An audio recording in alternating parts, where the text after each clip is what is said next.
क्या होता है परसेंटाइल बेस, कैसे निकाला जाता है परसेंटाइल बेस, क्या प्रोसेस होती है, क्या प्रोसेस रहेगी हमारे रिज़ल्ट के आने की, ये सारी चीज़ें आज हम वीडियो में जानने वाले हैं। जी हाँ, आज हम हाज़िर हैं आपके मोस्ट अवेटेड क्वेश्चन की जो वीडियो की, जो आप लोग काफ़ी टाइम से पूछ रहे हो कि परसेंटाइल बेस क्या होता है, क्या प्रक्रिया रहेगी, हमारे महिला सुपरवाइज़र का जो रिज़ल्ट आने वाला है उसकी क्या प्रक्रिया रहेगी और किस तरीके से हम रैंक हासिल करेंगे।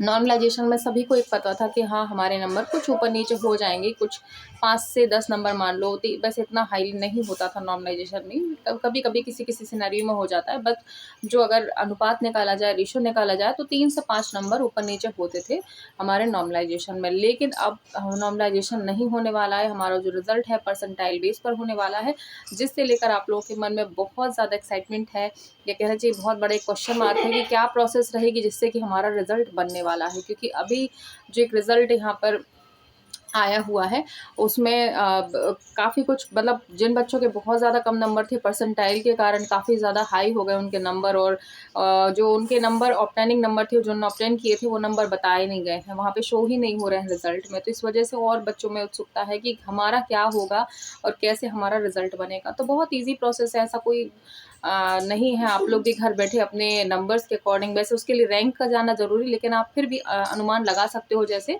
तो आपको उस हिसाब से क्लियर हो जाएगा। तो चलिए देखते हैं परसेंटाइल का जो प्रोसेस है वो कैसा रहता है।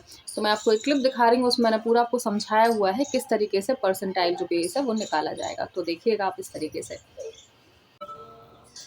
देखिए, परसेंटाइल निकालने का एक फॉर्मूला होता है जिसे हम जिसका फॉर्मूला रहेगा n minus rank is upon n into 100, जहाँ पे n जो रहेगा आपका नंबर ऑफ कैंडिडेट रहेगा, कितने कैंडिडेट्स ने वहाँ पर एग्ज़ाम दिया।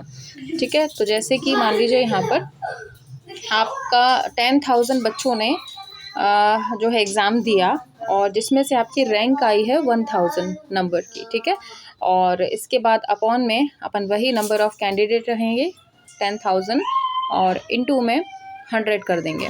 ठीक है, अब इसको हमको सॉल्व करना है और आपका जो परसेंटाइल स्कोर है वो सामने आ जाएगा।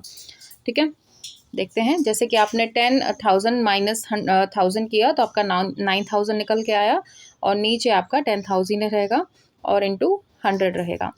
फिर आप इसको थोड़ा सा कट देखेंगे, सॉल्व करेंगे। जैसे ही आपके 20 से 20 यहाँ पे कट हो जाएंगे, ये है ना, और बाकी 100 से 9,000 को आप करोगे, भाग दोगे, तो आपके पास जो निकल के आएगा वो 90, यानी आपका परसेंटाइल स्कोर क्या रहा, 90% रहा। ठीक है, तो इस तरीके से आप अपना परसेंटाइल स्कोर निकाल सकते हैं। जैसे ही आपको आपकी रैंक पता चलती है, आप निकाल लोगे तो आपका जो परसेंटाइल स्कोर है आपके सामने होगा। ठीक है, जिसके लिए रैंक आपका होना, आपको जानना ज़रूरी है। तो देखा आप लोगों ने, कोई बहुत आसान प्रोसेस है। जैसे ही आपको अपनी रैंक पता चलती है, आप अपना परसेंटाइल बेस जो है, जो परसेंटाइल नंबर्स हैं वो निकाल सकते हैं।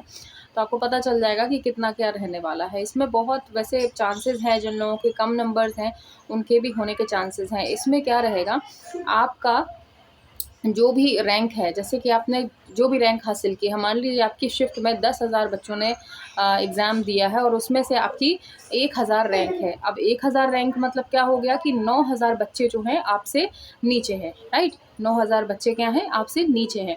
तो जितने बच्चे आपके नीचे होंगे उतना ही आपका परसेंटाइल स्कोर हाई होगा। तो अभी जो मैंने आपको प्रोसेस बताई है, इसके अनुसार आप निकाल सकते हो कि आपका परसेंटाइल स्कोर क्या है।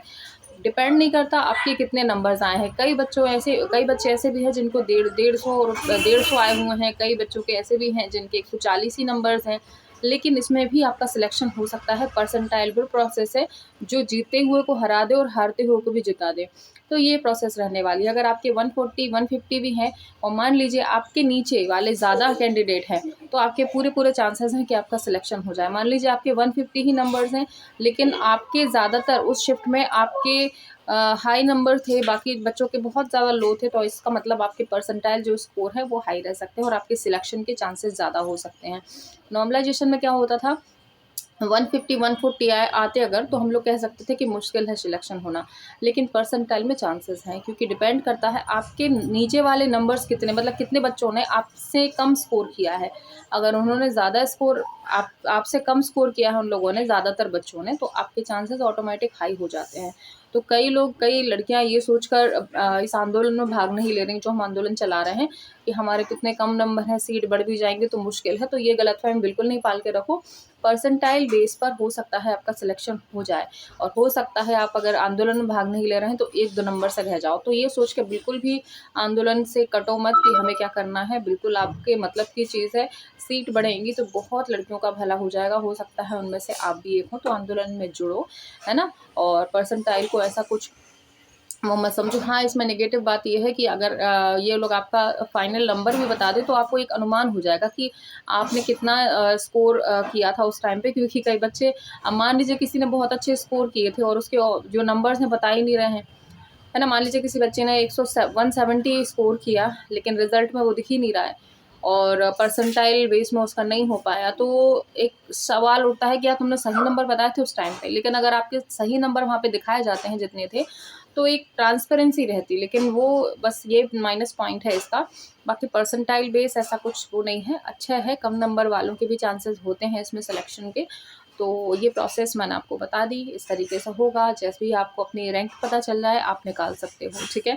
तो ये आज के वीडियो में बस इतना ही बताने वाली थी आप लोगों को। तो आप लोगों का जो सवाल था परसेंटाइल बेस, परसेंटाइल क्या होता है, ये क्लियर हो चुका है आप लोगों को। आई होप आपकी थोड़ी सी जो आप लोगों में डर था थोड़ा कम हुआ होगा, कि अगर हमारे कम नंबर भी हैं तो हमारा सिलेक्शन हो सकता है, एक होप जाग गई होगी, ठीक है। तो आज के वीडियो में बस आपसे इतना ही कहना चाहती हूँ। Thank you so much.